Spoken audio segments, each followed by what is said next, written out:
sais pas encore ce que je vais vous dire, mais je viens de me revoir sur la vidéo manifester pour de vrai, et franchement, j'en ai pleuré de rire. Tellement c'était juste. J'en ai pleuré de rire, et franchement, c'est la plus grande leçon que je puisse donner à l'humanité, c'est cette vidéo-là. D'ailleurs, je vais vous laisser un extrait parce que franchement, c'est à se tordre de rire. Franchement, c'est à se tordre de rire. Tellement c'est juste. Alors, où est-ce que je le retrouve? J'ai eu un bug, j'étais en train de la regarder, j'ai eu un bug.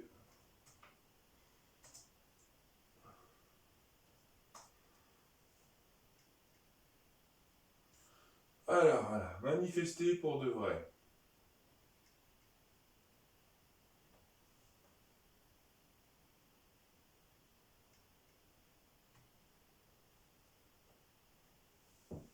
Est-ce que ça va marcher? Ce n'est pas comme ça que dans la civilisation, on a appris à manifester. Dans la civilisation, on a appris à manifester avec de l'art. En musique, en dessin, en sculpture, en littérature. J'ai pas le 6e, mais j'ai le 7e art. Et même maintenant le jeu vidéo, qui est le 9e art. Donc je ne les ai pas tous, j'en ai que 6 sur 9, mais voilà comment on s'exprime en civilisation quand on veut être audible. Parce que faire des manifestations comme ça, est-ce que vous avez vraiment l'impression que vous vous faites entendre? Ou est-ce que vous n'avez pas plutôt l'impression que vous vous déplacez pour rien? Oui. Moi, je vous le dis, vous vous déplacez pour rien. Si vous voulez manifester, faites-le avec de l'art. Si vous voulez vraiment vous engager dans la manifestation, n'allez pas un soir où... alors là, je vous dis les choses. Bon, je ne remets pas la vidéo, vous l'avez déjà vue. Faire une putain de grasse mat dont vous avez besoin. Vous vous mettez en arrêt. Ok? Je suis tellement content. Je suis tellement content de vous avoir dit la vérité là. De vous avoir dit comment il faut faire pour manifester dans un monde civilisé, démocratique, qui n'est pas de l'ordre de la chamaillerie devant un flic bête qui va t'arracher un œil à coups de lacrymo. Si tu veux manifester, mon gars, écoute ce que je te dis. D'ailleurs, je vais mettre pause parce que là, je m'entends. Tu vois, mon gars, t'as juste à reconnaître que tu souffres. T'en parles à ton médecin, tu lui dis, ben voilà, je me suis aperçu que je souffre. Et tu lui répètes ça tous les mois en disant, et je te le dis pas pour que tu le mimes, hein, parce que je sais que tu le vis. Tous les soirs, tu lui dis, enfin tous les soirs, tous les week-ends, ou plutôt tous les mois au début, ça va de plus en plus mal, je crois que je suis en dépression. Ce qui est la réalité, tu es en dépression, sauf que tu te sauves la vie tous les jours en faisant semblant de ne pas y croire. Et vous, tous, ne vous rendez pas compte que parce que, soi-disant, vous avez besoin de travailler pour vivre, vous ne pouvez pas vous en sortir autrement qu'en travaillant. Ce qui est faux. J'en suis la preuve humaine vivante. J'ai refusé d'être aidé par mon handicap 2 fois. Parce que je considérais comme vous qu'on n'a pas le droit d'être un handicapé et d'avouer ses faiblesses.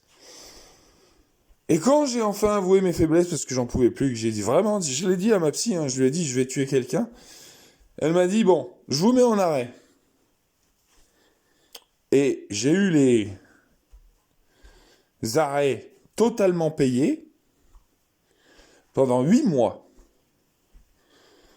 Et 8 mois plus tard, on m'a proposé l'aide aux handicapés. Et comme je vous l'ai dit tout à l'heure, j'ai quand même été 4 fois en HP1. Donc, hôpital psychiatrique. Donc, quand on a un passif comme ça, et quand on a cherché à se manifester, comme je vous le disais tout à l'heure, les gilets jaunes, c'est pas des vraies manifestations, ça. Ça, c'est une éclaboussure sur une flaque d'eau. Moi, quand je vous parle de manifester, c'est par votre propre existence tout au long de votre vie. Et c'est ce que j'ai fait avec la mienne. J'ai décidé de refuser ce monde dans lequel la haine est plus forte que l'amour. L'amour n'est que poudre aux yeux quand la haine détruit tous les jours et vend des kilos et des tonnes et de je sais pas combien de quoi que ce soit, de nucléaire ou d'armes ou tout ce que vous voulez. Et nous, on est là comme des bisounours à dire « Oh, mais ça, tout va bien. » Rien ne va. Moi, je l'ai ressenti depuis l'âge de 10 ans. Et quand j'ai redoublé ma première troisième au collège, suite à la mort de mon père, j'ai décidé de ne plus jamais accepter cette société qui ment.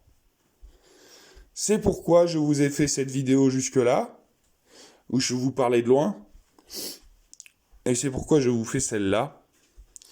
Donc, soyez pas faux cul, je sais que vous souffrez tous.